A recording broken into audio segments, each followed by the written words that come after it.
Hi, Kaushik here. Have you ever wondered what makes a person a leader? Do you personally know a leader? What are the first steps to good leadership? These pertinent questions have crossed the mind of many individuals in the world. Let us answer the first question. A leader is a person who inspires someone else to do something which is beyond the limits of what that other person was willing to do with actions or words or both. This something can be anything. A simple act such as going for a walk, or something as complex as starting a war. That leads us to the second question. Do you personally know a leader? Look in the mirror. The person you see in the mirror is a leader. Have you spoken words of motivation to your friends or family or to even strangers? Have you given words of inspiration to someone to convince that person to do something that he or she was initially hesitant to do? Have you tried to inspire someone to act in a manner that helped them overcome their fears or self doubt?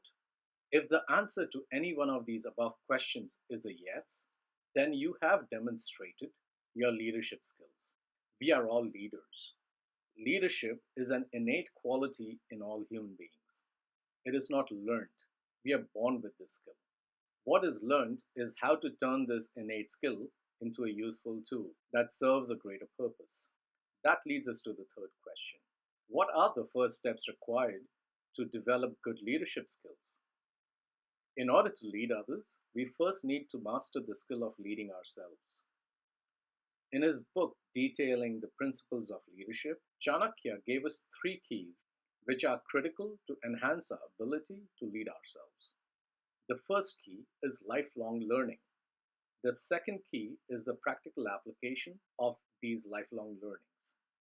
And the third key is the self possession of our mind and our actions. Let me tell you a short story about Chanakya and his protege, which demonstrates the application of these three keys. Having been trained in military strategies and the usages of different weapons, Chanakya's protege Chandragupta launched an attack on the king's capital. The attack was repelled and the rebels were defeated badly. The king wasn't popular, but he was well versed in the art of defensive warfare. The exhausted teacher and his protege hid in the forests to regroup their strength and their morale. They saw a mother dwelling in the edge of the forest, scolding her child. The child had burnt his fingers trying to eat his porridge. She said to the child, "Why did you start eating from the center instead of the edge of your plate? The edges are much cooler and therefore easier to eat. You should be patient and use your brains, and not just dip into the porridge." Ever the lifelong learner, Chandragupta realized he needed to change his strategy if he wanted to displace the king.